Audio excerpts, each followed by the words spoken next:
آپ صلی اللہ علیہ وسلم کی کتنی اولادیں تھیں، اور حضور صلی اللہ علیہ وسلم کے بیٹے ہوں یا بیٹیاں، پھر ان سے آگے جو یہ خاندان چلا، اس کے حوالے سے کچھ آپ؟ مولا علی قاری رحمۃ اللہ تعالی علیہ نے اس حوالے سے ایک رسالہ مستقلاً پورا لکھا ہے، اور اس میں علماء کے مختلف اقوال لکھے ہیں۔ اسی طرح حافظ عبدالغنی بن عبدالواحد المقدسی رحمۃ اللہ تعالی علیہ، انہوں نے مختصر سیرت النبی صلی اللہ علیہ وسلم میں بھی اس حوالے سے تفصیل سے گفتگو کی ہے۔ بعض علماء نے بہت ساری اولاد کا تذکرہ کیا ہے، لیکن جو صحیح تر قول ہے، درست قول ہے، وہ یہ ہے کہ نبی پاک صلی اللہ علیہ وسلم کی 4 بیٹیاں تھیں اور 3 بیٹے تھے۔ 4 بیٹیاں، اور 3 بیٹے تھے، اور 3 بیٹے یعنی حضرت سیدنا قاسم رضی اللہ تعالی عنہ، جو سب سے پہلے ان کی ولادت ہوئی تھی، اور یہ بھی بچپن میں ہی، چھوٹی عمر میں ہی انتقال فرما گئے تھے۔ یہ مکہ مکرمہ پیدا مکہ مکرمہ کے اندر پیدا ہوئے، وہیں ان کا وصال ہوا۔ اور دوسرے حضرت سیدنا عبداللہ، ان کو طیب و طاہر بھی کہتے تھے۔ بعض نے یہ کیا کہ حضرت عبداللہ کو الگ بنایا اور طیب و طاہر ان کو الگ لیا، لیکن حقیقت یہ ہے کہ یہ سیدنا عبداللہ رضی اللہ تعالی عنہ تھے، انہی کو طیب و طاہر کہا جاتا تھا۔ ان کا بھی مکہ مکرمہ کے اندر ہی وصال ہو گیا تھا۔ یہ حضرت دونوں کے دونوں حضرت سیدہ خدیجۃ الکبریٰ رضی اللہ تعالی عنہ کی ہی اولاد تھے، اور حضرت سیدہ خدیجہ رضی اللہ تعالی عنہ ظاہر ہے کہ مکہ مکرمہ میں ہی ان کا وصال ہوا تھا، پردہ انہوں نے وہیں فرمایا تھا، ہجرت سے پہلے ہی ان کا وصال ہو گیا تھا، نبوت کے 10ویں سال ان کا وصال ہو گیا تھا۔ یہ تو ہو گئے 2 بیٹے وہاں، اور تیسرے بیٹے حضرت سیدنا ابراہیم رضی اللہ تعالی عنہ، یہ حضرت سیدہ ماریہ قبطیہ رضی اللہ تعالی عنہ کی اولاد تھے۔ نبی پاک صلی اللہ علیہ وسلم کے لیے مقوقس جو تھے مصر کے بادشاہ، انہوں نے یہ بھیجی تھی حضرت ماریہ قبطیہ رضی اللہ تعالی عنہ، اور ان کی بہن کو بھیجا تھا، تو نبی پاک صلی اللہ علیہ وسلم نے ان کو اپنے پاس قبول فرمایا تھا، اور انہی سے حضرت سیدنا ابراہیم رضی اللہ تعالی عنہ کی ولادت ہوئی تھی۔ یہ آپ صلی اللہ علیہ وسلم کی یعنی ویسے تو جس کو اس زمانے کے اندر کنیز کہا جاتا تھا، لیکن پھر ان کو علماء نے باقاعدہ ازواج مطہرات کے اندر شامل مانا ہے، باقاعدہ اس پر کلام ہے علماء کا، تفصیل ہے اس کے اندر کہ ان کو اس کے اندر شامل کیا گیا ہے۔ تو ان سے حضرت سیدنا ابراہیم رضی اللہ تعالی عنہ کی ولادت ہوئی۔ یہ مدینہ منورہ،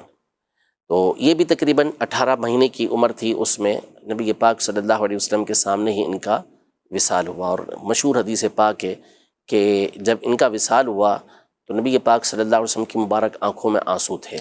تو صحابہ کرام علیہم رضوان میں سے بعض نے عرض کیا رسول اللہ آپ بھی رو رہے ہیں، یعنی حضور صلی اللہ علیہ وسلم چونکہ منع فرماتے تھے، لیکن وہ اس زمانے کا جو طریقہ کار تھا اس سے منع فرماتے تھے، تو چیخ کے رویا جاتا تھا اور واویلا کیا جاتا تھا، بے صبری والا انداز تھا، تو اس سے جو پہلے اسلام سے پہلے کا طریقہ کار تھا اس سے نبی پاک صلی اللہ علیہ وسلم منع فرما دیا تھا۔ تو روتے ہوئے دیکھا تو عرض کی کہ یا رسول اللہ آپ بھی روتے ہیں؟ تو حضور صلی اللہ علیہ وسلم نے فرمایا کہ ہمارا دل غمگین ہے، آنکھوں سے آنسو بہتے ہیں، لیکن ہم کہتے وہی ہیں جس سے ہمارا رب راضی ہو۔ اور یہی آپ اپنے بیٹے کو کہہ رہے تھے کہ ابراہیم تمہاری فرقت میں ہمارا دل غمگین ہے، لیکن ہم اللہ تبارک و تعالیٰ سے راضی ہیں۔ تو حضرت ابراہیم رضی اللہ تعالی عنہ یہ وہ ہستی تھے کہ نبی پاک صلی اللہ تعالی علیہ وآلہ وسلم کی دوسری اہلیہ سے ہوئے، یعنی حضرت سیدہ ماریہ قبطیہ رضی اللہ تعالی عنہ سے ہوئے۔ باقی ان سے پہلے جتنی بھی اولادیں ہیں وہ سیدہ خدیجہ رضی اللہ تعالی عنہ سے ہوئی ہیں۔ یہ تو 3 بیٹے تھے، اور تینوں کے تینوں یہ سامنے ہی نبی پاک صلی اللہ علیہ وسلم کے وصال فرما گئے۔ ان کی عمر مبارک جو مکہ مکرمہ میں، وہ سارے تقریباً چھوٹی عمر کے اندر، یعنی بعضوں نے حضرت قاسم رضی اللہ تعالی عنہ کے لیے لکھا، خود مولا علی قاری رحمۃ اللہ تعالی علیہ نے اپنے اس رسالے کے اندر ذکر کیا کہ ان کی عمر بڑی ہو گئی تھی اور وہ گھوڑے پہ بیٹھنے کے قابل ہو گئے تھے، یا اس طرح کے کلمات ذکر کیے، لیکن صحیح یہ ہے کہ ان کی بھی چھوٹی ہی عمر تھی، اس میں وصال فرما گئے تھے، کوئی بلوغت کی عمر یا اس عمر کو نہیں پہنچے تھے، یہ حضرات نہیں پہنچے تھے۔ اچھا، شہزادوں کا آپ نے کہا، تو بیٹیوں کے والے سے؟ جی، یہ 3 شہزادے ہو گئے، اور بیٹیوں میں سب سے بڑی حضرت سیدتنا زینب رضی اللہ تعالی عنہا تھیں۔ نبی پاک صلی اللہ تعالی علیہ وآلہ وسلم ان سے بڑی محبت فرماتے تھے، اور 2 اولاد تھیں ان کی، ایک حضرت علی نام تھا ان کا رضی اللہ تعالی عنہ، یہ چھوٹے تھے اور نبی پاک صلی اللہ علیہ وسلم ان سے بڑی محبت فرماتے تھے۔ جس وقت مکہ مکرمہ میں نبی پاک صلی اللہ علیہ وسلم داخل ہو رہے تھے تو اونٹنی پر جو آگے نبی پاک صلی اللہ علیہ وسلم کے ساتھ بیٹھے ہوئے تھے وہ یہی حضرت زینب رضی اللہ تعالی عنہا کے بیٹے تھے۔ یہ ایک بیٹے تھے، ان کا بھی بچپن میں ہی انتقال ہو گیا تھا، اور دوسری ان کی بیٹی تھی حضرت سیدتنا امامہ رضی اللہ تعالی عنہا، اور نبی پاک صلی اللہ علیہ وسلم ان سے بھی بڑی محبت کیا کرتے تھے۔ ایک مرتبہ ایک ہار آیا، زرقانی کے اندر یہ روایت ہے کہ ایک بڑا خوبصورت ہار نبی پاک صلی اللہ علیہ وسلم کی بارگاہ میں پیش کیا گیا، تو حضور پاک صلی اللہ علیہ وسلم نے فرمایا کہ میں اس کو دوں گا کہ جو مجھے اپنے اہل بیت میں سب سے زیادہ پیاری ہیں۔ اللہ، تو اب سب کا ذہن یہ کہ یہ حضرت عائشہ رضی اللہ تعالی عنہا کو ملے گا، لیکن یہ قریب میں کھیل رہی تھیں تو نبی پاک صلی اللہ علیہ وسلم نے ان کو بلایا اور ان کو یہ ہار دے دیا، حضرت امامہ رضی اللہ عنہا۔ اور بخاری شریف کی مشہور حدیث پاک ہے کہ نبی پاک صلی اللہ تعالیٰ علیہ وآلہ وسلم ایک مرتبہ ان کو باہر لے کر آئے اور یہ ان کو کندھوں پہ سوار کیا ہوا تھا نبی پاک صلی اللہ علیہ وسلم نے، اور یہ آپ کی خصوصیات میں سے ہے نماز کے حوالے سے کہ آپ نے نماز پڑھائی اور یہ کندھے پر نبی پاک صلی اللہ علیہ وسلم کو اٹھایا ہوا تھا۔ جب نبی پاک صلی اللہ تعالیٰ علیہ وسلم سجدے میں جاتے تو ان کو ایک طرف رکھ دیتے، پھر اٹھتے تو دوبارہ ان کو کندھوں پہ لے کرتے تھے، تو بڑی محبت فرماتے تھے نبی پاک صلی اللہ تعالیٰ علیہ وسلم ان سے۔ اور حضرت سیدہ فاطمہ زہرا رضی اللہ تعالیٰ عنہا کے وصال کے بعد حضرت علی رضی اللہ تعالیٰ عنہ نے بی بی فاطمہ رضی اللہ تعالیٰ عنہا کی وصیت پر انہی سے نکاح کیا تھا، سیدہ امامہ رضی اللہ تعالیٰ عنہا سے۔ اور دوسرے نمبر پر حضرت